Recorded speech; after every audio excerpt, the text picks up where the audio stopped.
여러분 안녕하십니까? 뉴스가 있는 저녁을 시작합니다. 코로나19 오미크론 변이가 확산됨에 따라 오늘부터 한 달 동안 모든 나라를 대상으로 특별 여행주의보가 다시 발령됐습니다. 해외 여행은 가급적 취소하거나 연기하고 해외에 체류 중이면 다른 사람과의 접촉을 최소화하면서 신변 안전에 유의해달라고 외교부는 당부하고 있습니다. 뉴스가 있는 저녁 오늘 준비한 주요 내용을 안기령 앵커가 소개해드립니다. 전해주시죠. 예, 오늘의 주요 소식 정리해드립니다. 국민의힘 윤석열 대선 후보의 부인 김건희 씨가 허위 경력 의혹에 휩싸였습니다. 김 씨는 허위 이력에 대해 기억나지 않는다, 허위 수상 기록에 대해서는 무슨 문제냐고 강변했습니다. 윤 후보는 부인 김 씨의 허위 경력 의혹에 대해 전체적으로 모두 허위는 아니라고 해명했습니다. 의혹의 내용과 파장 자세히 짚어보겠습니다. 더불어민주당은 이재명 대선 후보가 제안한 양도세 중과 유예 방안 등을 두고 논의를 시작했습니다. 하지만 당 지도부 안에서도 찬반 논란이 빚어지고 있습니다.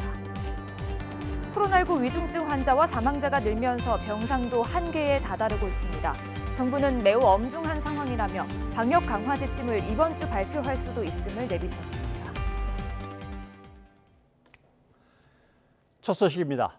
국민의힘 윤석열 대선 후보의 부인 김건희 씨가 과거 대학에 낸 교수 임용 지원서에 허위 경력과 가짜 수상 기록이 담긴 사실이 YTN 취재 결과 확인됐습니다.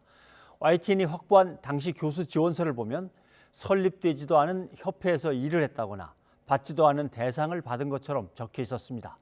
신준명 기자의 단독 보도입니다. 윤석열 국민의힘 대선 후보의 부인 김건희 씨가 지난 2007년 수원여자대학교에 제출한 교수 초빙 지원서입니다. 당시에는 개명전 이름인 김명신으로 되어 있습니다. 김 씨 경력 사항에 한국게임산업협회 기획팀 기획이사로 재직했다고 적혀 있습니다. 재직 기간도 지난 2002년 3월부터 3년 동안으로 짧지 않은 기간입니다. 하지만 한국게임산업협회는 지난 2004년 6월에야 설립된 단체입니다. 김 씨가 일하기 시작했다고 적힌 시기보다 무려 2년 뒤에 만들어진 겁니다. 한국게임산업협회 측은 일단 김 씨의 재직 증명서가 협회 설립 이전 날짜로 발급된 경위를 확인할 수 없다고 밝혔습니다. 다만 확실한 건 기획팀과 기획이사란 자리는 아예 존재하지 않는다고 설명했습니다. 저희가 그때 자리가 전혀 없어요. 그러면 지금 게임산업협회에 기획이사라는 자리는 있나요? 없습니다. 당시 재직 증명서를 발행한 것으로 되어 있는 부서장 얘기를 들어봤습니다. 한마디로 김건희 씨를 협회 안에서 본 적이 없다고 말했습니다. 저는 본 적이 없어요. 사회에서 직원인은 잘 모르겠으나 내부적으로는 저는 본 적이 없어요. 김 씨 지원서에 적힌 수상 경력도 가짜였습니다. 김 씨는 지난 2004년 8월 서울국제만화 애니메이션 페스티벌에서 대상을 수상했다고 기재했습니다. 그런데 주최 측 확인 결과 개명전 이름인 김명신 이름으로 응모된 출품작 자체가 없었습니다. 올해 같은 경우도 감독이 이제 여러 명으로 출품을 하시는 경우에는 감독님은 다 줄줄이 다 들어가요. 10명이라도. 근데 이제 이거 관련해서는 이름을 아예 찾을 수가 없으니까요. 가짜까지는 아니지만 수상 경력을 부풀린 의혹도 있습니다. 2004년 대한민국 애니메이션 대상 특별상을 수상했다고 기재되었는데 해당 경연은 개인이 아닌 출품업체가 받는 방식이었습니다. 당시 출품업체 대표는 김 씨가 회사 이사로 재직한 건 맞지만 출품작 제작을 마친 뒤에야 들어왔기 때문에 제작 과정에서 김 씨의 역할은 거의 없었다고 말합니다.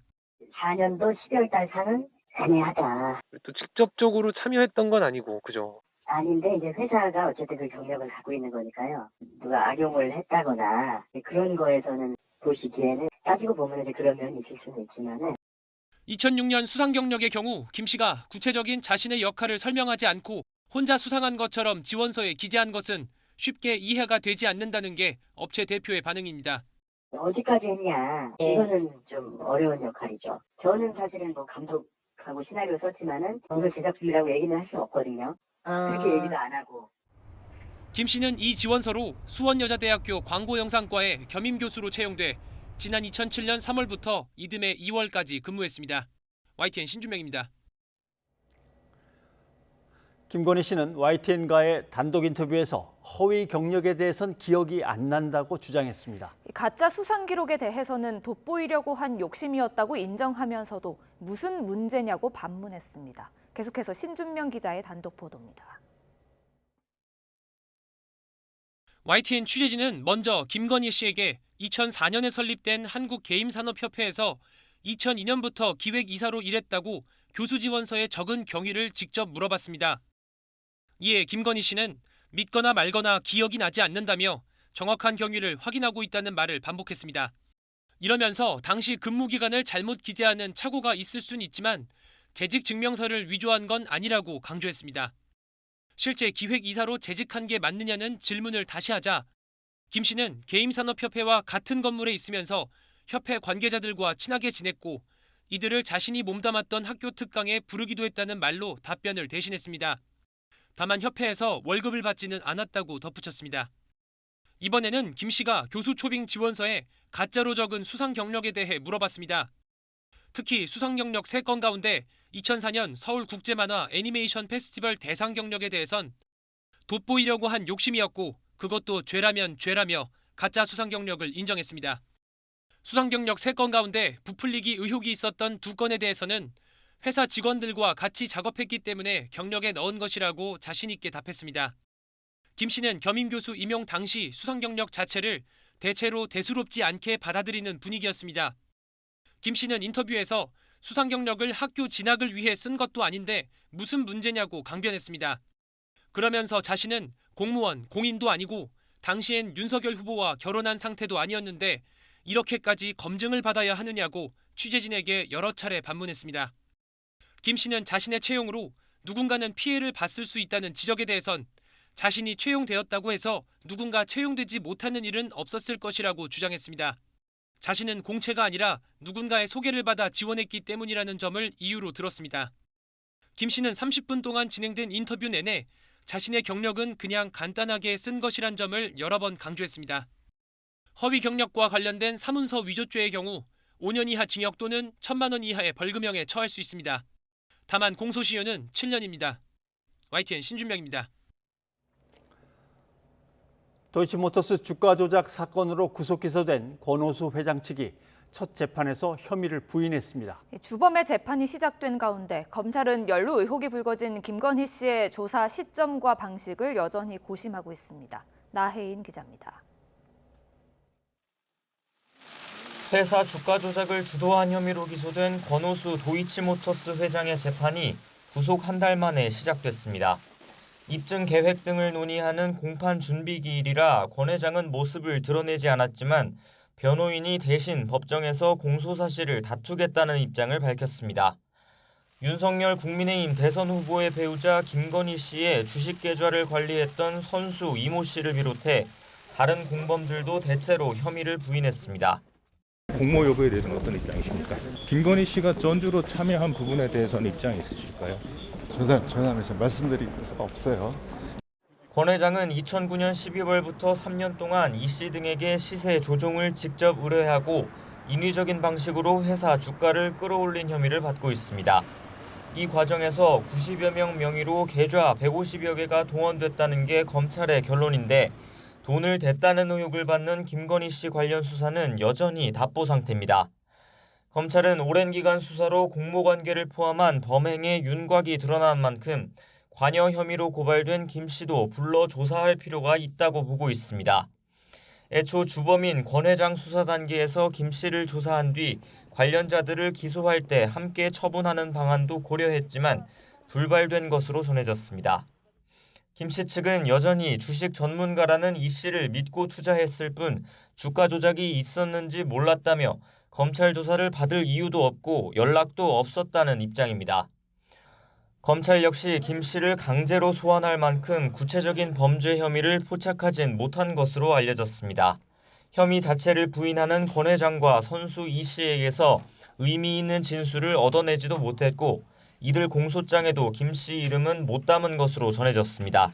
이 때문에 앞서 일부 무혐의로 결론난 전시기획사 불법 협찬 의혹 사건처럼 서면 조사 가능성도 언급되는데 검찰로선 특혜 논란이 부담입니다.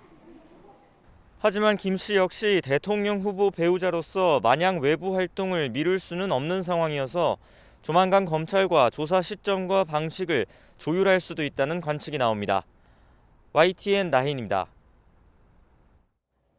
네, YTN의 단독 보도로 국민의힘 윤석열 대선 후보의 부인 김건희 씨와 관련된 허위 경력 의혹이 다시 불거졌습니다.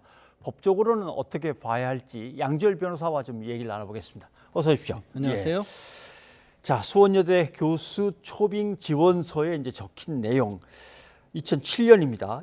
여기에 적힌 허위 경력 의혹에 대해서 보도를 보시고는 어떻습니까? 일단 두 가지로 나눠볼 수가 있죠. 당시 게임협회라고 하는 곳에 기획이사로서 재직했다라는 부분에 관한 예. 경력이 하나가 있고요. 또 이제 애니메이션 제작과 관련해서 특별히 상을 받았다라는 수상 경력입니다. 그런데 이 교수 지원서 당시에 겸임 교수라고 하는 게 원래적 의미에서는 이 산업 현장, 실무 현장에서의 경험들을 학교로 같이 가지고 온다는 의미에서 이 겸임 교수 자리를 만든 제도로 그렇게 저는 알고 있거든요. 예. 물론 저 학교에서 이제 그런 것들을 어떻게 보면 계획을 했는지는 알 수가 없습니다만 그런 취지에 비춰봤을 때는 거의 전부가 사실상 사실과 맞지 않는 사실들을 기재한 상황에서 교수 초빙 지원서에 이 지원서를 작성을 했기 때문에 굉장히 당혹스럽다라고 해야 될까요? 법적으로도 틀림없이 당시에 저런 사실들이 드러났더라면 지금은 이제 시간이 꽤 흐른 상황이긴 하지만 예. 문제가 될 수밖에 없는 내용들이 아닌가 하는 일차적인 판단이 들죠. 예. 위조는 아닙니다라고 하는데 위조라는 것과 허위로 경력을 적어 놓은 것과 이게 어떤 차이가 있는 겁니까? 일단 이제 일반적으로 생각하는 것과 이제 문서 위조 법적으로 봤을 때 문서 위조의 내용이 좀 다르긴 합니다. 무슨 말씀이냐면 문서 위조가 법률상 처벌을 받기 위해서는 권한이 없는 사람이 그 문서에 자기 이름으로 작성을 했을 때가 문서 위조인 겁니다. 아하. 그렇기 때문에 저 지원서 자체를 작성할 수 있는 권한이 있는 사람은 김건희 씨였던 거죠. 그러니까 그 내용 자체가 거짓말이 들어있다고 해서 사무소 위조가 되는 건 아닙니다. 자기 예. 이름으로 한 문서이기 때문에. 다만 이런 부분에서는 조금 의아한 부분이 있습니다. 재직증명서라고 하는 부분이 지금 김건희 씨 화면에 해명이 나가고 있는데요. 근무 기간을 잘못 기재하는 착오가 있었다. 그런데 이걸 재직증명서 자체에도 근무 기간이 들어가 있는 건지 아니면 네. 지원서에만 있는지는 정확히 알 수가 없습니다만 재직증명서는 발급을 본인이 하는 게 아니죠. 예, 그 그렇죠. 회사나 협회에서 게임협회가 해야 했다거나. 되는 거고. 근데 게임협회에서 착오를 일으켜서 재직증명서의 기간이 잘못 만약에 기재가 돼 있다라고 한다면 예. 그거는 이게 위조가 되는 거죠. 그러니까 만약에 정말로 재직증명서 자체도 본인이 작성한 것이라면 위조가 되는 거지만 그거는 저 게임협회의 명으로 발급이 됐다고 하니까 그건 아닌 것 같은데 왜 저런 해명이 있는지. 그러니까 기간을 착오했다라는 것도 조금 석연치 않은 부분이 있고요.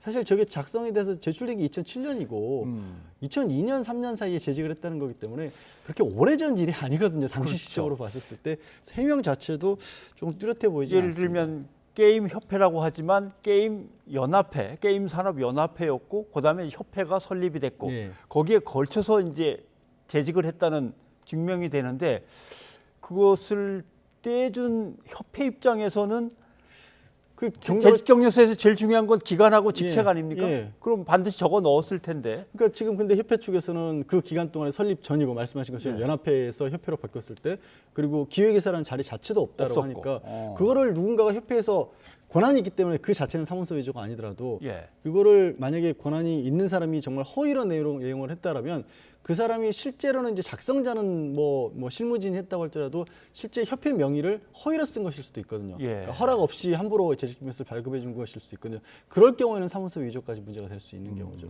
그리고 거기에 더 나가서는 어쨌든 아까 처음에 이 겸임 교수라고 하는 제도의 취지에 비춰봤을 때는 저 안에 경력들이 실무 경력들이 허위로 들어가 있다고 한다면 학교 측의 업무를 방해했다고 볼 가능성도 충분히 있는 거죠. 예, 알겠습니다. 이거는 좀 묘한 법적인 어떤 다툼이 있을 수도 있는 문제인데 뭐 욕심을 좀 부린 게 죄라면 죄겠죠라고 하는 이제 해명이 있고 그다음에 내가 그런데 지금 대통령 선거 전에 나선 후보로서의 남편과 사귀고 결혼하기 전의 일인데 그것까지도 내가 공인으로서 검증을 받아야 된단 말이냐. 이거는 어떻게 보십니까? 글쎄, 일단 수상 경력 자체에 있어서 이게 뭐 단순하게 부풀렸다고 볼 수 있는 차원은 아니고요. 법적인 문제만 더 예. 말씀을 드리자면 단체가 받아야 되는 건 그 단체가 법적인 별도의 인격을 가진 겁니다. 다른 사람인 거예요, 사실. 예. 법적으로 엄밀히 따져봤을 때. 그래서 그거를 허위로 기재했다는 부분은 뭐 공소시효가 지났기 때문에 처벌할 수 없다고 해도 명백하게 문제가 있는 부분인 거고요. 예. 그리고 현재로서는 이제 공무원 공인이 당시에서는 아니었고 윤석열 총장을 뭐 알고 있었던 사이도 아니었고 결혼 전이었기 때문에 이 사적인 생활이라고 하지만 지금은 선거 기간이고 지금 배우자까지 포함해서 검증을 하는 기간이죠. 예. 현재로서는 공무원이나 공인이 아니라고 할지라도 만약에 이제 윤석열 후보가 당선이 될 경우에는 대통령의 배우자로서 국가를 대표하는 자리에 있고 그렇기 때문에 예산을 들여서 사실 배우자에 대해서 예우를 하게 되지 않습니까? 그렇게 되면 과연 저분이 공인이 될 자격이 있는지에 관해서는 국민들이 알아야 될 필요가 있는 것이겠죠. 예. 사실은 이제 공무원이면 공직자면 당연히 공인인데 또 나름대로 국가의 중요한 지도자 같으면 정치인 같으면 공인이죠. 그러나 이제 어떨 때는 이슈에 따라서 이제 공인이 아니었다 공인으로 이제 올라가는 경우가 생긴단 말이죠. 그러나 올라간 순간부터는 언론 입장에서는 모든 것이 이제 검증 대상이지 공인되기 전 거만 따로 빼서는 뭐 처리 안 한다 그런 건 아닌데 지금 나왔던 문제들이 계속해서 어떻게 보면 사회적 기반이 돼서 오늘의 김건희 씨까지 아하. 이르렀다고 볼 수 있지 예. 않습니까? 그러면 오늘을 검증하는 데 있어서 과거에 어떤 일이 있었느냐 이런 것들을 따져봐야 되는 거죠. 네, 알겠습니다. 그리고 2004년 서울대 강의를 위해서 제출했던 그 이력에도 이제 허위 근무 경력이 들어있다. 이제 이 문제가 제기됐습니다. 근데 이게 계속 반복돼 왔던 거라면 이걸 어떻게 받아들여야 될까요? 글쎄요, 그 부분도 뭐 본인은 가볍게 생각했을 수도 이 뭐 YTN 보도에 따르면 예. 수상 경력과 관련된 부분도 그렇게 심각하지 않다라고 얘기를 했습니다만 예를 들어서 원래 이제 상업고등학교였는데 그냥 고등학교처럼 얘기를 한다거나 예. 다른 데도 이제 4년제 이 학교가 아니었던 것을 4년제 학교일 것처럼 기재했다거나 학교 이름이 정확치 않고 정확치 얼버무려 않았다. 있다거나 예, 그러니까 뭐 것들. 하나 정도라고 한다면 이게 뭐 단순 실수라고 생각할 수 있겠지만 여러 개가 거듭해서 반복되고 있고 특히 본인이 교직을 여러 군데를 거치면서 이 내렸던 제출했던 이력서들이 다 이렇게 기재가 쭉 이어져 있는 걸 보면 그러면 아까도 말씀드렸다시피 저런 것들은 이제 학교 입장에서 채용할 때 그 업무에 방해가 충분히 있었다라고 보는 거고 아하. 그러다 보니까 일각에서는 저렇게까지 여러 번 반복이 만약에 된 것이 사실이라고 하고 그걸로 인해서 경제적 이익까지 얻은 거기 때문에 이건 사기에 가까운 거 아니냐라는 얘기도 그래서 나오는 거죠. 예, 알겠습니다. 그런데 이제 또 윤석열 후보가 마침 총장 재직 시절에 조국 전 장관의 가족에 대한 아주 엄격한 치밀한 수사가 계속 진행이 됐었기 때문에 거기에 자꾸 이제 비교가 되는 것 같습니다. 한번 그 논란을 한번 잠깐 들어보시죠. 예.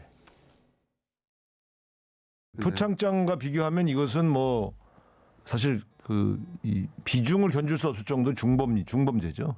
이 도덕적으로 비판받을 수밖에 없는 일이고. 과연 그것이 이제 조국 이 가족에 대해서 예. 이 칼을 들이댔던 분들이 하는 이야기인가 좀 의아스럽기도 하고요. 평소 민주당의 내로남불을 강하게 비판하며 말끝마다 공정의 가치를 주장해온 국민의힘 이준석 대표와 윤석열 후보는 이러한 김건희 씨의 허위 수상 경력 기재 지원서를 통한 교수 임용 문제에 정확한 입장을 밝히십시오. 만일 자당 후보의 배우자라는 이유로 조금이라도 김건희 씨의 허위 수상 경력 기재 행위를 감싼다면 이는 곧 지금까지 이준석 대표와 윤석열 후보가 이야기해온 공정이 결국 내로남불의 다른 이름이었음을 자백하는 것과 다름없을 것입니다. 예.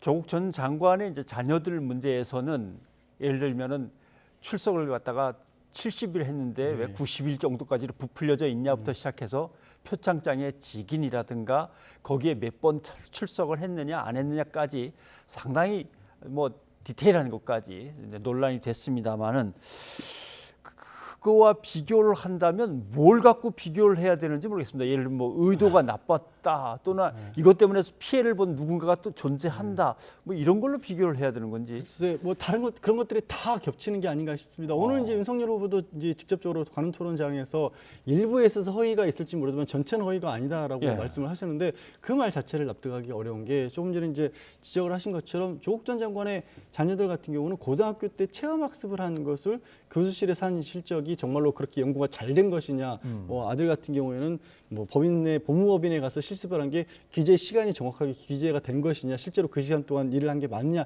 이런 것들을 하나하나 낱낱이 따져가면서 다 재판에 넘겼었습니다. 그러니까 이게 만약에 윤석열 현재 후보의 배우자가 아니라면 이렇게까지 큰 논란이 어쩌면 안 될 수도 있겠죠.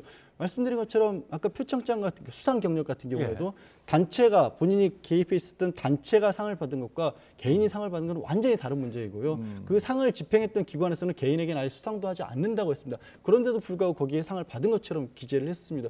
그러면 학생이 대학을 진학하는 과정에서 있었던 일과 이 밖에 있으면서 교수의 자리를 얻기 위해서 한 일이 뭐가 어느 쪽이 더 무겁다고 해야 될까요? 그리고 아까 잠깐 말씀드린 것처럼 오늘의 김건희 씨의 자리에 오르기까지 어떤 일이 있었는지를 그래서 따져봐야 된다고 말씀드렸던 부분이 조 전 장관의 가족에 대해서도 그때 있었던 문제들을 가지고 이게 만약에 문제가 있다면 현재의 자리도 이게 가지고 있을 수 없다라는 지적들을 했지 않습니까? 그렇죠. 예. 똑같은 잣대를 가지고 봐야 되겠죠.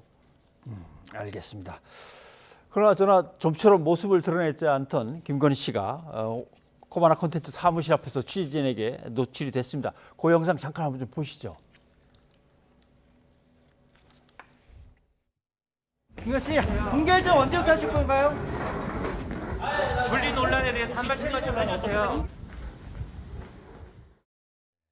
좀 이게 애매한 게 지금 대선 후보의 부인이면 한 번이라도 언론에 노출되면서 자기 남편에 대한 뭔가 자랑도 좀 하고 격려도 좀 해야 되는데 저렇게 황급히 피할 이유가 있을까 하는 생각이 드는데 좀 이례적입니다. 네. 저 옆에 계신 분이 무슨 회사 직원이신지 어떤 분인지는 예. 알 수가 없습니다만 저렇게까지 정말 피신하다시피 피하고 있는 게 굉장히 이례적이죠. 그러니까 보통 이제 저희가 이제 취재를 거부하는 모습들을 가끔 보지 예. 않습니까? 그럴 때라고 할지라도 자신의 얼굴만 이렇게 가린다거나 아니면 고개를 돌리는 정도였는데 이건 김건희 씨 본인의 의사인지 아니면 옆에서 이렇게 막은 건지 헷갈릴 정도로까지 굉장히 좀 처음 보는 정도의 광경이 아닌가 싶습니다. 저것도 이제 저 취재진 쪽에서 여러 차례 뭐 경력이라든가 아니면 여러 가지 논란 같은 것들을 가지고 대답을 원하는 취재를 이렇게 계속해서 추진했는데 계속해서 거부를 하니까 이제 사무실로 찾아가는 과정에서 마주쳤던 것인데 저렇게까지 피해야 될 이유가 있을까? 예, 그런 생각이 드네요. 카메라를 막아서는 게 아니라 몸을 피신시키는 걸 좀 먼저 하고 있어서 네, 그렇습니다. 예. 자, 그건 그렇고 또 하나 이제 가장 좀 논란이 되고 좀 미묘한 문제가 줄리라고 하는 이름의 어떤 여성과 과연 동일인일 것이냐 하는 이제 의혹입니다. 여기에 대해서는 뭐 강하게 부인합니다. 전혀 그렇지 않다는 걸 얼마든지 증명할 수 있다라고 얘기를 합니다. 그러나 또 의혹을 증언했던 사람은 나도 뭐 더 얘기할 것들이 남아 있다. 얼마든지 사실관계를 확인해 줄 수 있다. 이렇게 나온단 말이죠. 두 논란에 대해서 어떻게 보십니까? 뭐 어느 쪽이 맞는지는 지금으로서는 알 수가 없습니다만 지금 안혜옥 전 회장 같은 경우에는 다른 증인도 있다라는 얘기도 했었고 본인이 뭐 그걸 의도한 건 아니지만 실명이나 얼굴까지 공개가 된 상황이기 때문에 어느 정도 자신감, 이게 진짜 착각일 수도 있지만 자신감을 가지고 저런 말씀들을 하는 것으로 보이고요. 또 한편으로는 여기에 초점이 약간 어긋나 있는 부분들이 좀 보입니다. 뭐냐면 그러니까 이 안혜옥 전 회장도 그랬고 이거를 처음에 이 폭로를 한 언론사 같은 경우에도 유흥업소에서 근무 같은 것을 거론하는 건 아닙니다. 그러니까 뭐냐면 당시에 좀 특별한 만남의 자리 같은 것들을 가진 자리에서 만났었고 그 자리가 어찌되면 이제 뭐 그때 당시에 그 줄리라고 불렸던 사람이 뒤에 먼저 대학에 있으면서도 여러 가지 사회층에 있는 사람들을 만날 수 있는 특별한 모임 같은 것들에 함께했던 것 같다. 그러니까 유흥업소 근무라는 쪽으로는 얘기한 게 아니거든요. 그런데 이제 오늘도 이제 김건희 씨가 전혀 그런 쪽에 근무한 사실이 없기 때문에 그런데 어떻게 보면 이제 웨이터 같은 사람들이 많으니까 취재를 해봐라라고 했는데 약간 초점이 좀 빗나가 있는 것이죠. 사실 뭐 배우자 아까 제가 공적 인물이 될 자리이기 때문에 검증을 해봐야 된다고 했지만 그런 부분을 검증해야 될 필요가 있는 건 아니거든요. 다만 제가 말씀드린 것처럼 그 자리가 특별한 만남의 자리로 이어졌고 그게 뭔가 어떻게 보면 뭐 본인의 경력이라든지 어떤 뭐 경제적 이익을 취하거나 이런 데 있어서 이어질 수 있었다라면 그거는 좀 검증할 필요가 있는 거겠죠. 자신이 어떤 활동을 통해서 어떤 인적 네트워크를 구성했고 그 인적 네트워크를 바탕으로 어떤 투자나 어떤 것들 일들을 하면서 지금의 자리에 이르렀는지에 대한 검증 이런 차원에서 지금 접근하고 있는 겁니다. 예, 알겠습니다. 양 변호사님 여기까지 듣겠습니다. 고맙습니다. 고맙습니다.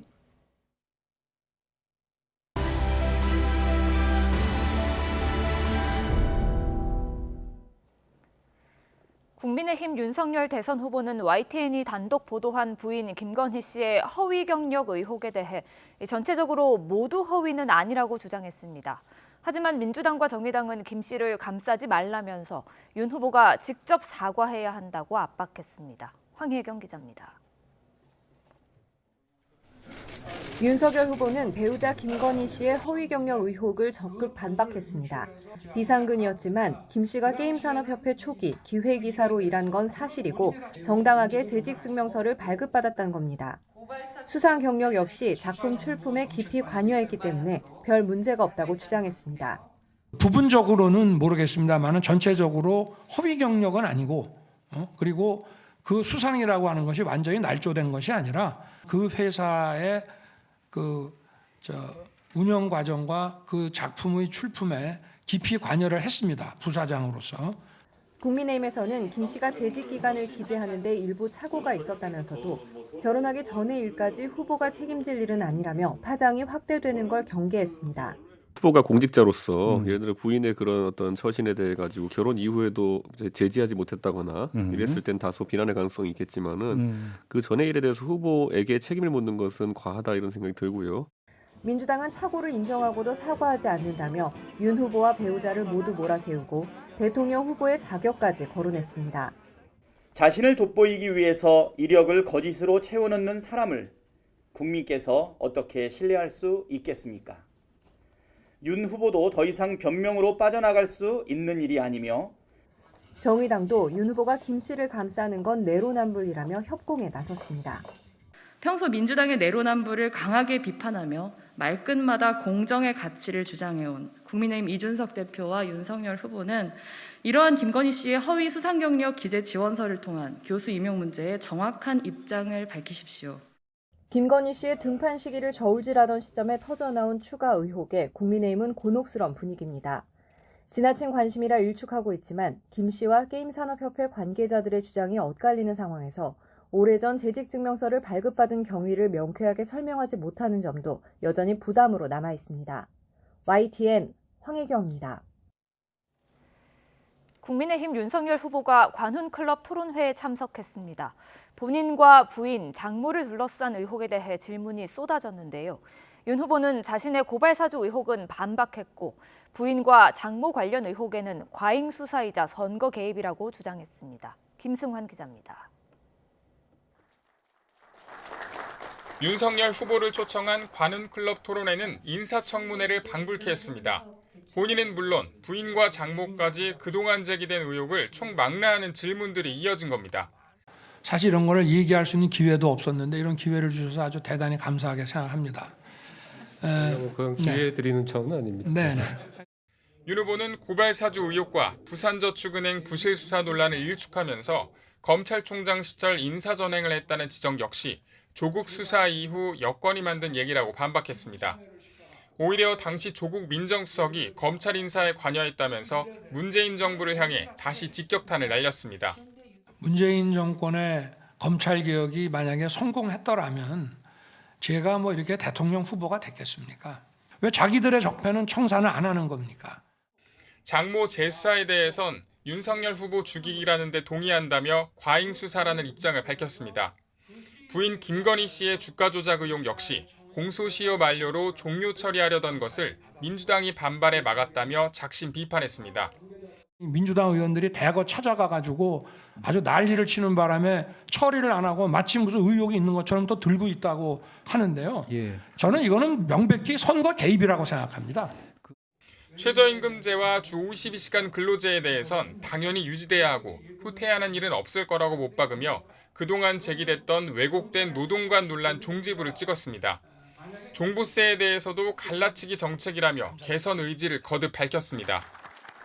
윤 후보는 예정된 토론 시간을 훌쩍 넘기면서 의혹은 물론 각종 논란을 빚었던 정책까지 적극적으로 해명했습니다. 대선이 가까우면서 쟁점을 피하기보다는 정면 돌파하겠다는 의지로 풀이됩니다. YTN 김승환입니다. 이재명 대선 후보가 제안한 다주택자 양도세 중과 유예를 두고 더불어민주당이 논의를 공식화했습니다. 이르면 이달 임시국회에서 처리할 뜻을 내비쳤는데요. 하지만 당내 찬반이 엇갈리고 있고 정부와의 논의 과정에서도 논란이 예상됩니다. 조성호 기자입니다. 최근 민주당 이재명 후보는 다주택자 양도세 중과를 한시적으로 미루는 방안을 언급했습니다. 제가 낸 아이디어는 이걸 완화시켜주면 안 된다. 그러면 또 정권 교체 기다리면서 또 버틸 가능성이 있으니까 한 1년 정도로 이제 한시적으로만 유예를 하는데 주택매물 잠김 현상을 풀기 위해 지난해 7.10 대책 이후 지난 5월까지 10개월 유예한 중과세율 적용을 1년 더 늦추자는 겁니다. 민주당은 정책위원회 차원의 논의를 공식화했습니다. 박완주 정책위 의장은 기자간담회에서 양도세 중과 유예 방침과 관련해 이 후보의 제안은 빠른 입법화의 문제라며 12월 임시국회 처리도 배제하지 않고 있다고 말했습니다. 지난 6월 이후 집을 처분해 중과세율이 적용된 다주택자들의 형평성을 고려한 소급 적용 문제도 살펴야 할 과제로 언급했지만 검토하는 건 아니라고 해명했습니다. 하지만 추진 계획이 없다고 못 박은 정부 반대를 넘어서야 하는 데다 당내에서도 찬반이 엇갈립니다. 윤호중 원내대표부터 부정적인 뜻을 내비쳤습니다. 그래서 5월 말까지 계속 팔아라. 다주택에서 빠져나가시라. 이렇게 이야기를 했었는데 그 효과가 별로 없었다는 그런 검토 의견도 있어서 강병원 최고위원도 라디오 인터뷰에서 양도세 중과 유예 시 정부 신뢰가 무너져 더 큰 혼란이 예상된다고 우려했습니다. 반면에 이 후보 선대위의 정책본부장인 윤호덕 의원은 1년 전 유예 당시에는 부동산 가격이 오르고 있었지만 지금은 다르다며 효과가 있을 거라고 내다봤습니다. 이런 가운데 대구 경북 순회 일정에 참석했던 당직자가 코로나19에 확진돼 PCR 검사를 받느라 일정을 미룬 이 후보는 긴급 성명을 내고 즉각적인 거리두기 강화와 소상공인 보상을 정부에 요청했습니다. 거리두기 강화 조치로 가장 큰 피해를 입게 될 소상공인 자영업자에 대한 선보상, 선지원을 시행해야 합니다. 국회와 정부 차원의 대책을 요청합니다. 민생 이슈를 선점하려는 이재명 후보의 정책 제안이 충분한 내부 조율 없이 쏟아져 나오면서 당내 당정 갈등의 불씨가 될 수 있다는 우려 섞인 관측도 나옵니다. YTN 조성호입니다. 호주를 국빈 방문하고 있는 문재인 대통령이 호주의 경제인들과 만나 핵심 광물의 공급망 협력을 논의했습니다. 최근에 요소수 사태에서 보듯 안정적인 공급망 확보가 경제 회복에 중요하다고 보고 경제 외교에 힘을 쏟았습니다. 시드니 현지에서 홍선기 기자가 보도합니다. 수도 캔버라에서 정상회담 일정을 마친 문 대통령은 호주 최대 경제도시 시드니로 이동해 호주 경제인들과 만났습니다. 간담회에 참석한 호주 경제인들은 주로 핵심 광물 자원 관련 회사의 기업인들입니다. 문 대통령은 한국과 호주가 핵심 광물 거래에 있어서 서로에게 매우 중요한 나라임을 역설했습니다. 호주에게 한국은 세 번째로 큰 광물 수출 시장이며 한국은 호주로부터 전체 광물 수입의 절반 가까이를 공급받습니다. 호주는 세계 6번째로 넓은 영토만큼 풍부한 자원을 가진 나라로 니켈과 리튬, 코발트는 세계에서 2번째로 많은 매장량을 자랑하고 망간과 히토류 보유량도 상당합니다. 특히 이 같은 핵심 광물은 우리 기업들이 기술력을 자랑하는 전기차와 2차 전지 등 미래 전략 산업의 필수 재료들입니다.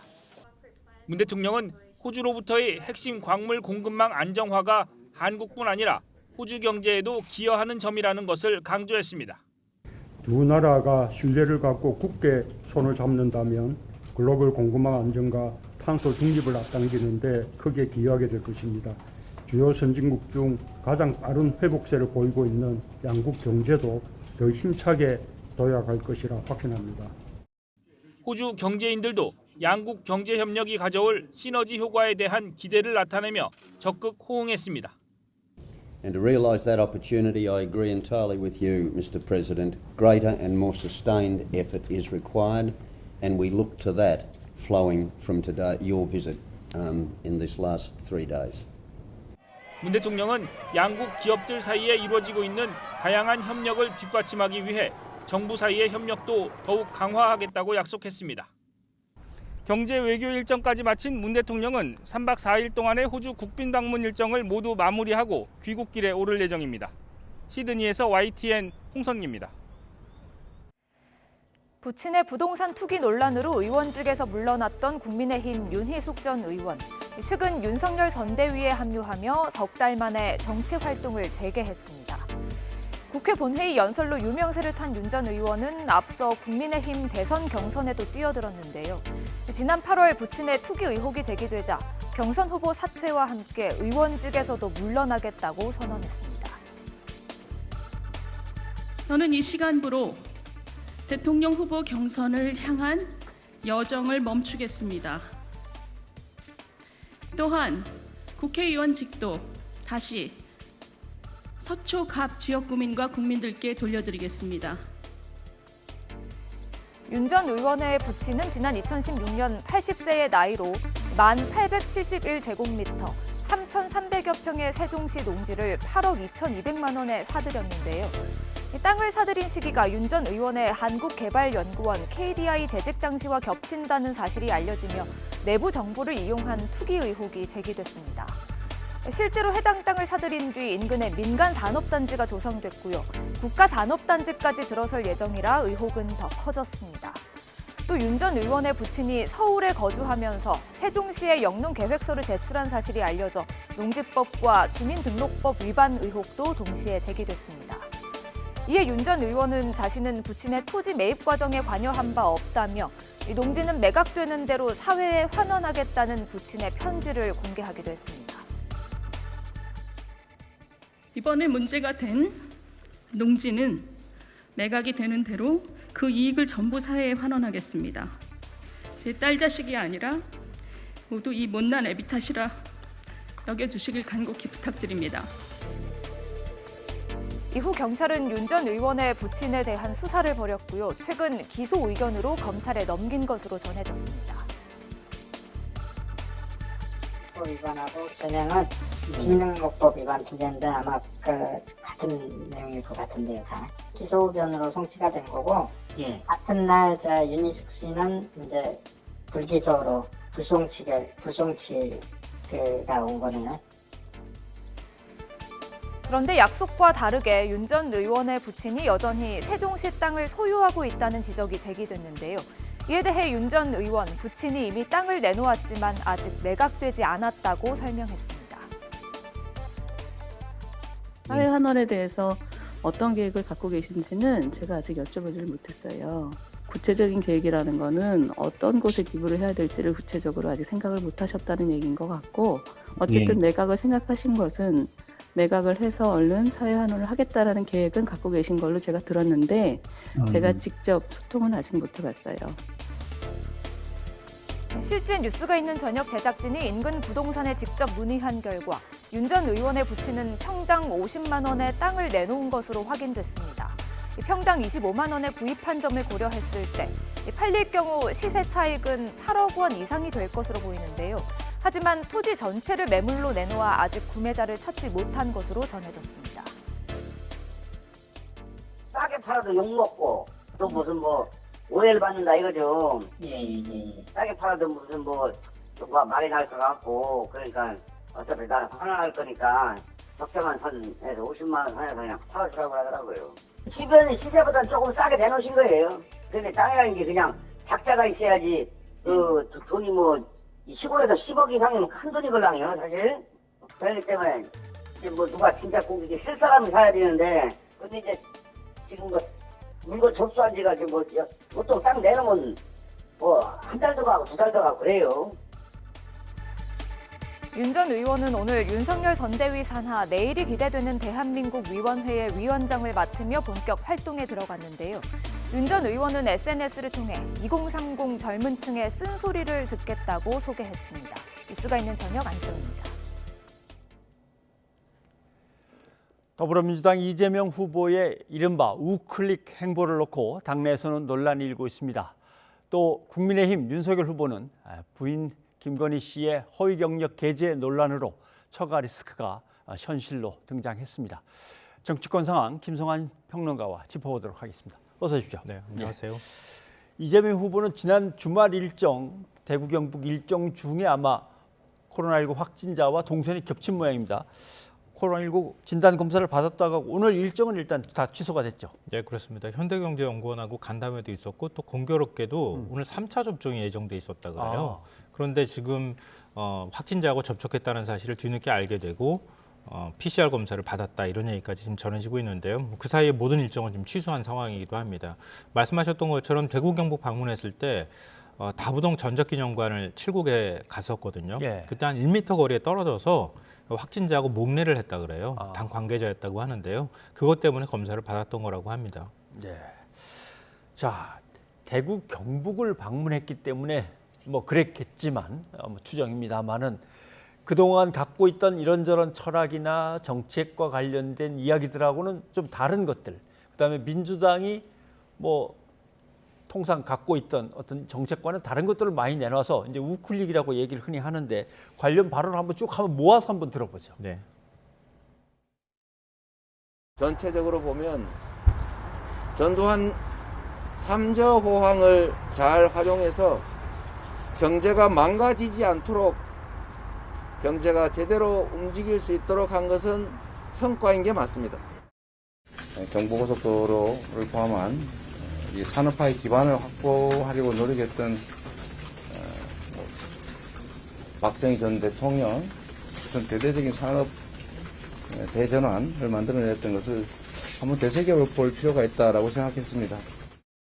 지속적으로 성장하는 경제로 나아가기 위해서는 우리 박태준 회장의 이 도전 정신과 불굴의 의지, 그리고 국가의 대대적인 투자와 네, 여러 가지가 있는데 그중에서 전두환 씨 발언 얘기만 한번 해본다면 저건 당이 갖고 있던 어떤 기본적인 가치하고 좀 안 맞지 않느냐. 암만 중도를 갖다가 좀 끌어안으려고 그러고 보수 진영에 조금 더 친근한 모습으로 다가가고 싶겠지만 저건 아닌데라는 얘기들이 나오는 것 같아요. 이재명 후보 입장에서 조금 억울할 수는 있을 거예요. 그래요? 왜냐하면은 이제 전두환 공가를 언급하고 난 다음에 이게 칠곡가 가지고 얘기했던 게 특히 논란이 되고 있는데요. 그러니까 공가 언급하고 난 다음에 국민을 해치는 행위는 어떤 것으로도 용서받을 수 없다. 범죄 행위다. 전두환은 그래서 존경받을 수 없다 이렇게 얘기를 했거든요. 예. 근데 그 앞에 전두환에 이제 공가를 언급한 부분이에요. 이제 그것 때문에 논란이 되고 있는 거거든요. 왜냐하면 그동안에 민주당이나 이재명 후보도 견제해왔던 입장이 전두환은 공가 평가의 대상이 아니다.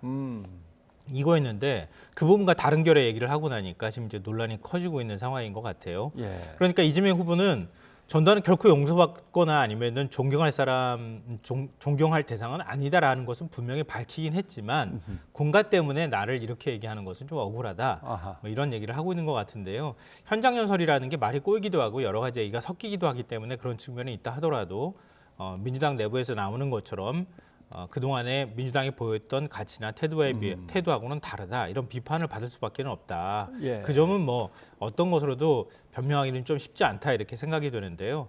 다만 이재명 후보 입장에서는 약간 좀 다급했던 상황이긴 해요. 왜냐하면 예. 더군다나 TK가 고향이잖아요. 안동이 예. 고향인데 안동의 이 TK 지역 정서를 아마 생각했던 것 같아요. 그렇겠죠. 자꾸 그걸 의식했기 때문에 아마 전두환의 공가를 언급하지 않았을까 그런 생각이 들고요. 뭐 문재인 대통령이 TK 지역에서 한 20% 조금 넘는 득표율을 올렸는데 이번에 선거에서 이기기 위해서는 최소한 TK 지역에서 나의 고향인데 그거보다는 많은 득표를 올려야 되겠다. 25, 30은 가야죠. 그래도. 네. 그런 욕심이 좀 있었을 것 같긴 그런 해요. 욕심을 냈겠다. 그리고 또 하나는 이제 기존에 이제 민주당의 586 세력하고 좀 결이 다른 정치인이잖아요. 예. 그러니까 뭐 그동안에 이제 민주화 경력이나 이런 것하고 좀 다르고 이념적인 틀 안에 갇혀져 있지 않은 아웃사이더 정치인이라고도 볼 수 있거든요. 그러니까 사실 이런 얘기를 할 수 있는 것 같기는 해요. 어찌 됐든 간에 민주당 안에 그동안에 추구했던 가치하고는 충돌하는 측면이 있기 때문에 예. 뭐 비판을 받아도 어떻게 얘기하기는 참 어려운 상황인 것 같기는 합니다. 예. 그리고 요건 좀 애매합니다. 결국 부동산 그리고 부동산 관련 세금 문제 같은 경우는 이게 어떤 정책에 있어서 물론 실용주의 노선이라는 게 있을 수는 있지만 그래도 자기의 철학이나 비전이 있고 확실한 어떤 일관성이 있어야 되는 거 아니야? 이제 근데 뭔가 이렇게 부동산의 투기에 대해서 강한 세금을 물려서 환수해야 된다 이런 얘기를 하던 사람이 갑자기 세금 유예 이렇게 나오니까 저건 아닌데라는 이제 의견들이 나오는 것 같아요. 그 전략과 현실의 괴리 이렇게 저는 정리하고 싶은데요. 전략적인 측면에서는 미스가 맞아요. 제가 볼 때는. 왜냐하면은 가진 사람한테 세금 더 깎아주겠다 이런 반발이 일어날 수 있잖아요. 그렇죠. 지난 대선을 분석한 정치학회 논문을 제가 봤는데요. 예. 거기에 보면 그러니까 보수 후보, 그러니까 당시에 홍준표, 유승민 후보의 경우에는 다주택자일수록 더 많은 지지를 보냈어요. 그러니까 계층 투표 가운데 특히 자산의 영향을 많이 받아요. 투표 성향이. 그리고 무주택자일 경우에 가장 보수 후보는 적게 투표해요. 근데 문재인 후보의 경우에는 무주택자, 1주택자, 2주택자 이상 이런 순으로 지금 그 표를 던졌다는 거예요. 예. 그렇게 보면 민주당 후보들이 나가면 진보 성향 후보가 나가면 주택을 소유하는 여부에 따라서 주택을 많이 소유할수록 잘 안 찍는다는 얘기예요. 근데 그 층을 대변하면 과연 얼마나 득표 효과가 있을까? 그 부분에 대해서는 전략적 미스가 아닌가 생각은 하는데요. 다만 제가 전략과 현실의 괴리 이렇게 말씀드렸는데요. 현실이라는 측면에서는 좀 얘기가 달라질 수 있어요. 부동산 전문가들도 그동안에 얘기를 많이 해왔는데요. 뭐 지금 대선 후보들이 200만 원 공급하겠다 이렇게 얘기하고 문재인 정부에서 계속 주택 공급하겠다고 하지만 집을 짓는 데까지 터 닦고 집 짓는 데까지 시간이 걸리잖아요. 한참 걸리죠. 예. 근데 지금 당장 가장 많이 집을 공급할 수 있다고 하면은 다주택자들이 집을 내놓을 수 있는 것 방법밖에 없다. 그러니까 이재명 후보가 지금 얘기하는 게 75%까지 지금 중과돼 있는 거를 1년 동안 한시적으로 유예해 주겠다. 6개월일 경우에는 아예 중과는 안 하도록 하고 9개월이면 한 절반. 예. 그리고 12개월이면은 4분의 1. 뭐 이런 식으로 깎아주는 거를 점점 적게 하면은 더 많은 집을 내놓겠지 않겠느냐. 뭐 이런 이제 거기에서 생각들을 차이가 하는 것 있는 같아요. 것 같아요. 그러니까 문재인 정부 때 이제 그걸 겪은 사람들은 문재인 정부도 1년 가까이 유예해주고 빨리 11개월 내놓으시라고 유예해줬죠. 계속 유도를 했는데도 안 내놓더라. 근데 갑자기 이재명 후보가 하면 내놓겠냐 아마 그 얘기인 것 같습니다. 근데 그건 집값이 계속 올라갈 때잖아요. 올라갈 때. 들고 있는 게 훨씬 더 세금 내는 것보다 이익이잖아요. 그러니까 계속 들고 있을 수 있는데 지금 집값이 정체 상태잖아요. 예. 오히려 떨어진다는 얘기를 하고 있으니까 지금 들고 있는 것보다는 이렇게 차기 미래 권력이 예. 내가 지금 잠깐 유예해 줄 테니까 빨리 집 내놔라. 그 이후에는 더 가혹한 부동산 뭐 국토보유세 같은 걸 내가 물리겠다. 이런 식으로 하면 내놓을 가능성도 없지는 않다는 거죠. 예. 이건 전문가들 사이에서도 의견은 엇갈리지만 현실적인 측면으로 봤을 때 이거는 전혀 대안으로 등장하지 않을 만한 것은 아니다. 이런 측면들이 있다는 거죠. 집을 이제 가진 사람들 입장에서는 야 이렇게 되면은 뭐 계속 기다려봐야겠다. 대선 끝날 때까지 이렇게 생각할 수도 있고 정책의 일관성에 대해서 이제 신뢰도에 대해서 뭔가 좀 다른 생각을 할 수 있기 때문에 조심스러워하는 쪽에서는 상당히 조심스러워하고 이재명 후보 입장에서는 꼭 얼마든지 생각해 볼 만한 제도일 것 같은데 이제 이런 생각을 하는 것 같습니다. 예. 자. 윤석열 후보 쪽으로 좀 얘기를 넘겨보겠습니다. 뭐 지금까지 계속 처가 리스크와 관련된 얘기가 나왔는데 이제 부인 리스크가 본격적으로 이제 등장하기 시작했습니다. 윤 후보의 관훈클럽에서의 해명을 한번 좀 잠깐 들어볼까요? 네. 예. 이게 누구 거를 베낀 게 아니라 실험 논문이기 때문에 제가 볼 때는 그렇게 그 학문적으로 별로 가치가 좀 약하다 이런 평가는 모르겠습니다만은 표절이 학위를 취소할 정도로 과연 심하냐에 대해서는 뭐 저도 좀 의문을 갖고 있는데 뭐 이걸 인정하기 어렵다 그러면은 아마 제 처의 성격상 그걸 스스로 반납할 거라고 저는 생각하고 있습니다. 네, 논문 표절과 관련된 이제 답변인 것 같습니다. 글쎄요, 진땀을 좀 빼는 모습이긴 한데 어떻게 보셨습니까? 근데 첫째로는 논문 표절을 되게 대수롭지 않게 생각하는 것 같아요. 제가 보니까 논문 표절한 게 드러나면 지금 석박사 학위가 다 취소될 수 있는 상황이거든요. 예. 석박사 학위 논문을 전부 지금 취소하느냐 마느냐의 상황이기 때문에 이걸 결코 대수롭게 얘기할 수는 없을 것 같고요. 논문 표절 검증 시스템 카피 킬러로 네. YTN 보도도 나온 적이 있잖아요. 네.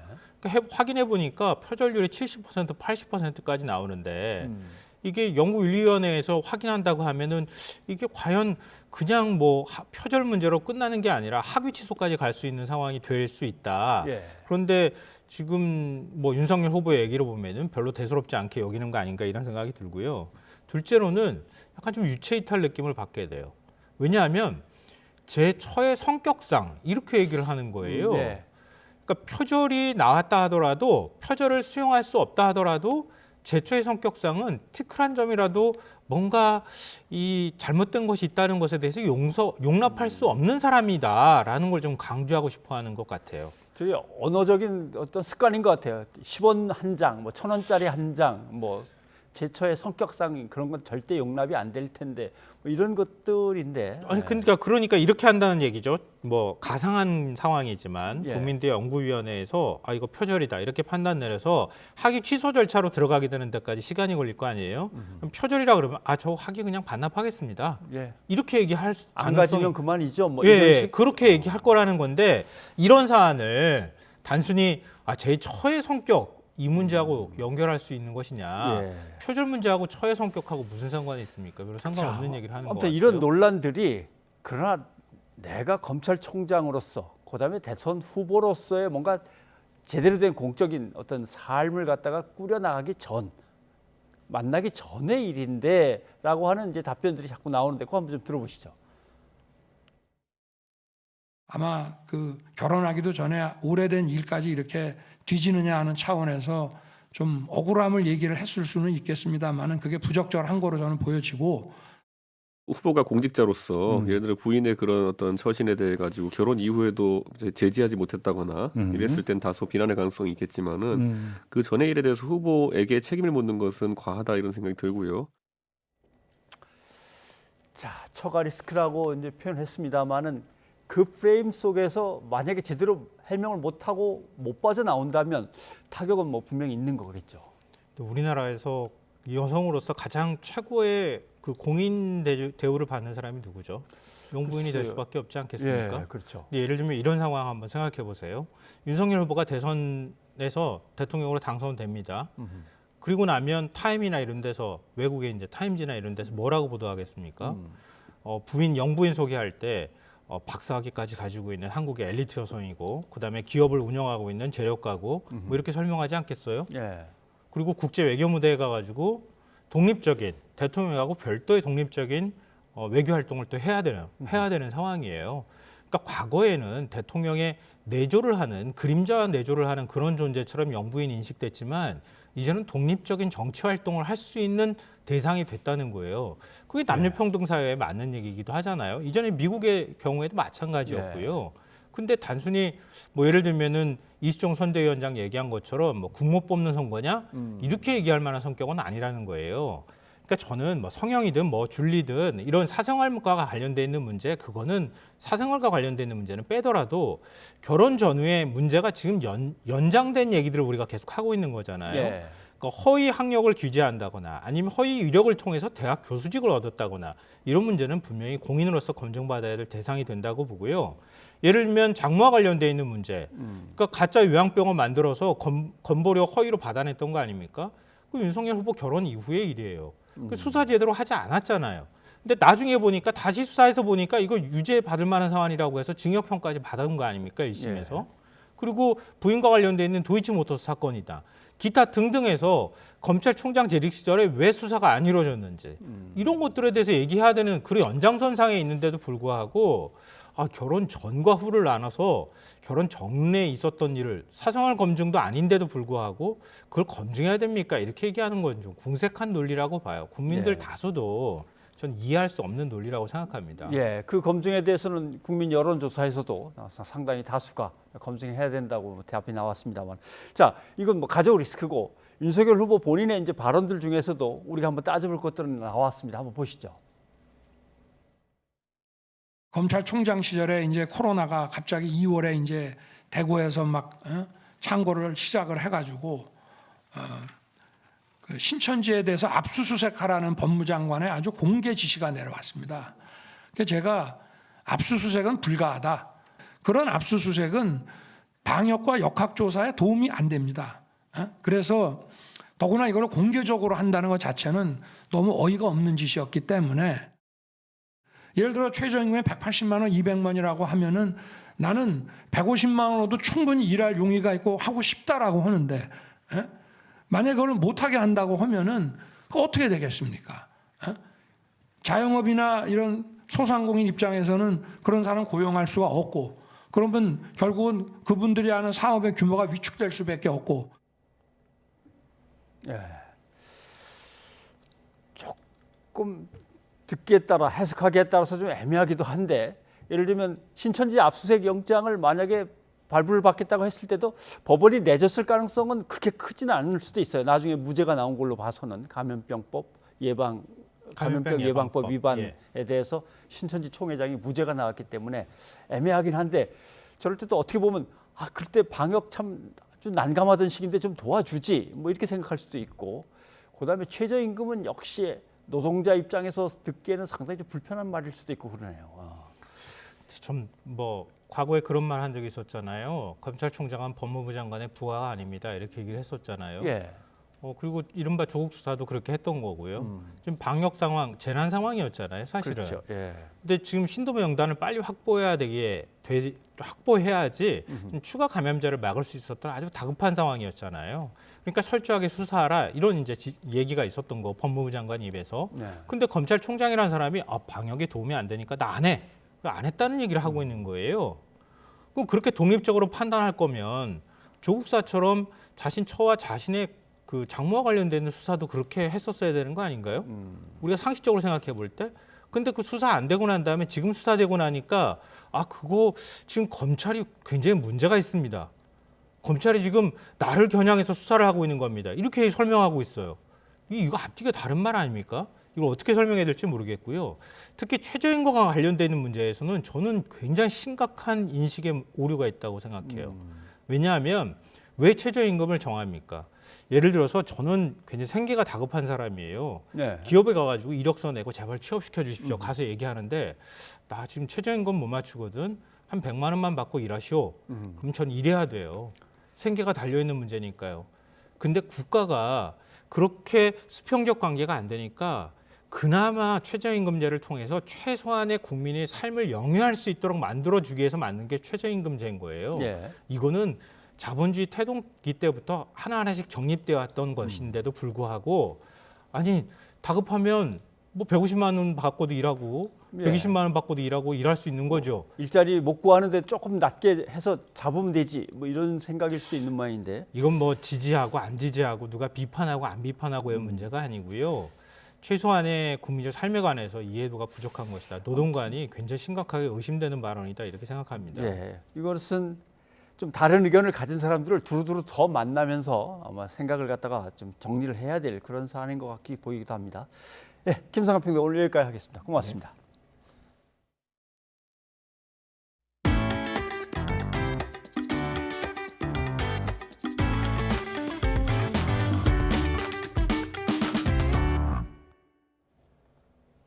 오늘 오후 제주도 가까운 바다에서 규모 4.9의 지진이 발생했습니다. 올해 들어 가장 큰 규모인데요. 제주도 인근에서 이 정도로 강한 지진이 발생한 것은 이번이 처음입니다. 정혜윤 기자입니다. 제주도 전 지역이 흔들린 시각은 오후 5시 19분. 서귀포 서남서쪽 약 41km 부근 해역에서 규모 4.9의 지진이 발생한 겁니다. 진원 깊이가 17km로 무척 얕아 강한 흔들림이 제주도를 덮쳤습니다. 제주도 전 지역의 진도는 5로 모든 사람이 진동을 느끼고 그릇과 창문이 깨질 수 있는 수준입니다. 전남과 전북, 경남에서도 진도 2에서 3의 진동이 감지됐습니다. 제주도 인근에서 이 정도의 강한 지진이 일어난 건 이번이 처음입니다. 역대 한반도 지진 순위 11위에 오를 정도고 올해 발생한 지진 가운데도 가장 강한 것입니다. 지진이 해역에서 발생해 지진의 원인이 되는 단층대의 존재는 확인되지 않았습니다. 하지만 지진 전문가는 최근 제주도 부근 해역에서 규모 2에서 3의 약한 지진이 급증하고 있는 점에 주목했습니다. 최근 들어 지진 발생 빈도와 발생 가능한 최대 지진의 규모도 비례해서 상승하게 되거든요. 지진이 많이 발생하게 되면 큰 지진이 발생할 확률도 높아지게 되는데 그럼에도 불구하고 좀 더 큰 지진이에요. 경주와 포항 지진에 이어 지진 청정 지역으로 여겨지던 제주도 부근에서 강한 지진이 발생하면서 한반도 지진에 대한 우려가 커지고 있습니다. YTN 정혜윤입니다. 헤어진 여자친구의 집에 찾아가 가족을 살해한 피의자의 신상이 공개됐습니다. 이름은 이석준, 만 25세 남성입니다. 경찰은 유사범행 예방 등 공공의 이익을 고려해 공개를 결정했다고 밝혔습니다. 엄윤주 기자입니다. 헤어진 여자친구 집에 찾아가 가족을 살해한 혐의를 받는 피해자의 신상이 공개됐습니다. 이름은 이석준, 만 25세 남성입니다. 심의위는 이번 사건이 사전에 흉기를 준비해 주거지로 찾아가 한 명은 살해, 한 명은 중태에 빠지게 하는 등 중대한 피해가 발생했고 피해자가 범행 일체를 시인하고 있는 데다 현장 감식 결과와 CCTV 영상 등 충분한 증거가 확보됐다고 공개 사유를 설명했습니다. 또 유사 범행에 대한 예방 효과와 2차 피해 우려 등 공공의 이익을 종합적으로 고려했다고 덧붙였습니다.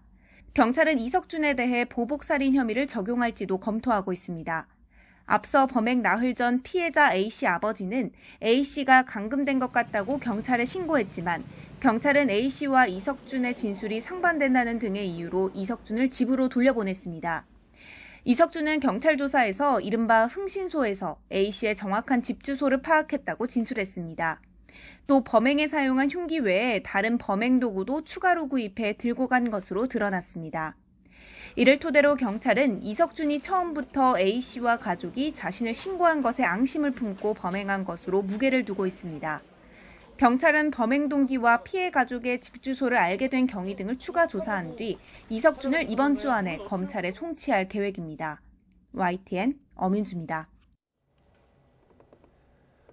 오미크론 변이 유입 차단을 위해 실시한 해외 입국자 격리 조치가 오는 16일 종료되는 가운데 방역당국은 10일간의 자가격리 지침을 내년 1월 6일까지 3주간 연장하기로 했습니다. 방역당국은 오미크론의 국내 유입을 차단하기 위해 일부 국가에 대한 입국 제한 조치보다 모든 입국자를 자가격리해 2차, 3차 감염을 차단하는 것이 중요하다며 연장의 필요성을 설명했습니다. 남아공 등 11개 나라발 단기 체류 외국인의 입국 제한 조치 역시 3주 연장됩니다. 코로나19 관련 사망자가 100명에 육박하고 위중증 환자도 900명을 넘어서며 모두 역대 최다를 기록했습니다. 정부는 방역 강화 지침을 이번 주 발표할 수도 있음을 내비쳤습니다. 이동우 기자입니다. 코로나19 환자가 연속으로 요일별 최다치를 기록하는 가운데 관련 사망자가 하루 사이 역대 최다인 94명이나 발생했습니다. 위중증 환자 역시 처음으로 900명을 넘는 등 코로나19 방역 지표가 모두 좋지 않은 상황입니다. 당국은 코로나19 위중증 환자가 1000명 이상 나올 경우 일반 중환자 진료에도 직접적인 영향을 미칠 수 있다고 우려했습니다. 수도권과 전국의 중환자 병상 가동률도 86.2%와 81.7%로 사실상 한계 상황에 봉착했습니다.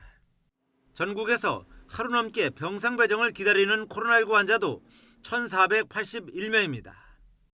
재택이나 혹은 병상 대기 중에 악화되신 분들이 갈 수 있는 병상이 마땅치 않다는 것은 전체적으로 중증화율이 높아지게 되고 중환자실에 가시더라도 중증이 너무 심해서 사망하시는 분이 많이 생기고 수도권을 중심으로 병상이 사실상 포화 상태에서 사망자와 위중증 환자가 치솟자 정부도 특단의 대책을 서두르고 있습니다. 확진자 숫자라든가 중증자의 그런 상황들이 아직은 엄중한 상태이기 때문에 이런 상황들을 충분히 다시 고려해서 다른 경제적인 민생 현안과 함께 고려한 판단이 지금 조속히 진행될 수 있도록 하겠다는 말씀 드리겠습니다. 또 박수현 청와대 국민소통수석은 엄중한 시기에 정부의 대책은 우물쭈물하지 않는다며 상황에 맞는 조치는 다 준비되어 있지만 목요일까지 상황을 지켜보자고 밝혀 금요일쯤 강화된 방역 지침을 발표할 가능성을 내비쳤습니다. 정부가 예고한 특단의 대책으로는 사적 모임 규모 축소나 다중이용시설 이용시간 제한, 재택치료 확대 등이 거론되고 있습니다. YTN 이동호입니다. 단계적 일상 회복이 시작된 뒤 코로나19 확진자가 폭증하면서 의료 체계가 붕괴 직전에 다다랐다는 경고가 잇따르고 있습니다. 의료 노조는 간호사 1명당 환자 수를 법으로 정해야 한다고 촉구했습니다. 홍민기 기자입니다. 지난달 20일 집단 감염이 일어난 서울 관악구의 한 요양원입니다. 종사자 1명이 처음 확진된 뒤 일주일 만에 고령층 환자 12명이 감염됐습니다. 그러나 코로나19 중환자실 병상 확보가 늦어지면서 일주일 동안 이송된 환자는 3명에 불과했습니다.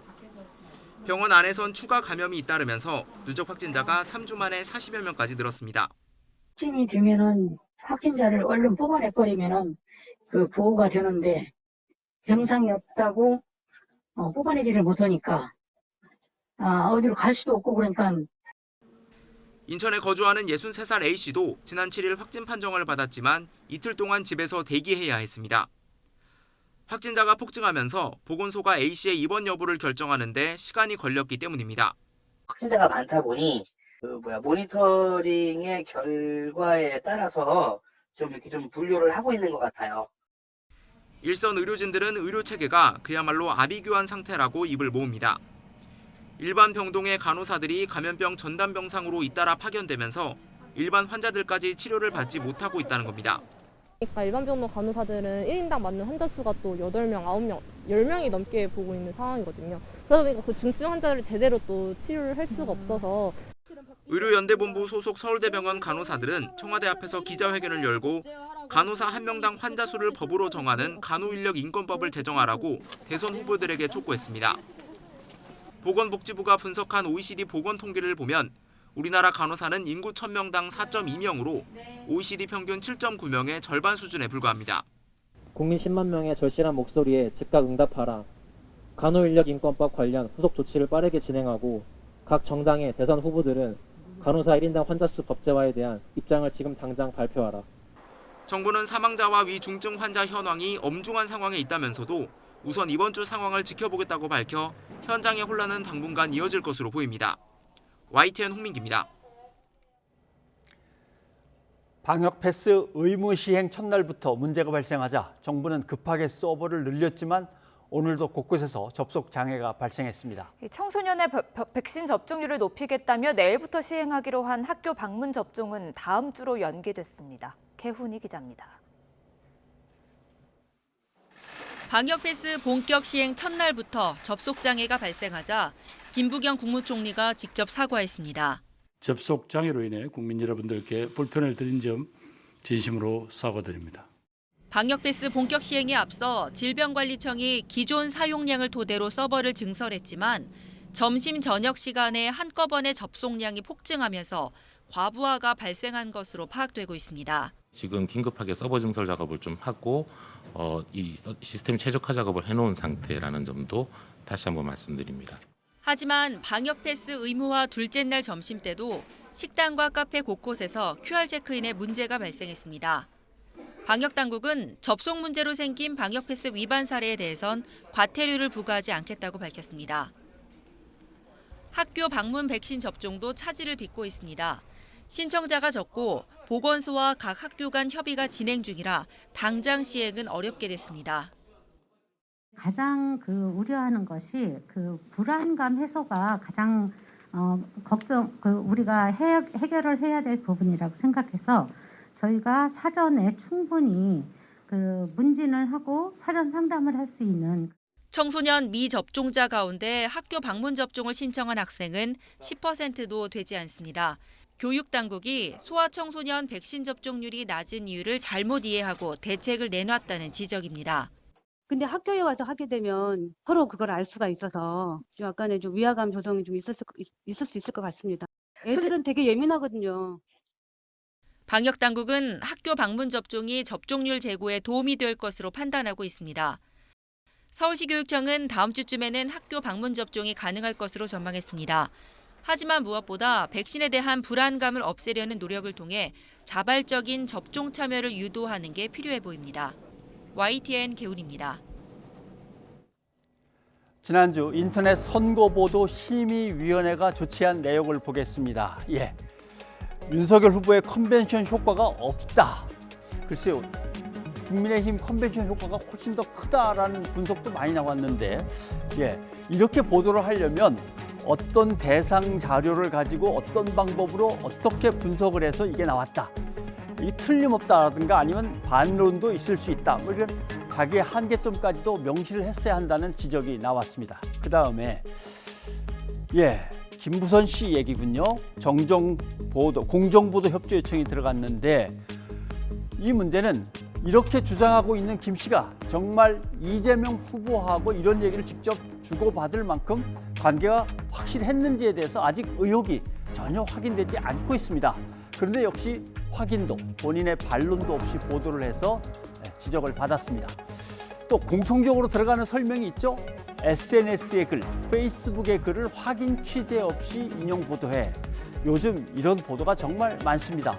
통계가 있습니다. 보시면 하루에 200건씩 SNS를 갖다 그냥 인용해서 막 집어넣는 보도가 쏟아져 나옵니다. 대개는 정치인이나 유명인의 감정적인 표현 또는 심정적인 단정 이런 게 많죠. 그런데 왜 이렇게 따옴표 속에다가 SNS 글을 그냥 막 집어넣어서 인용하는 보도가 많은가?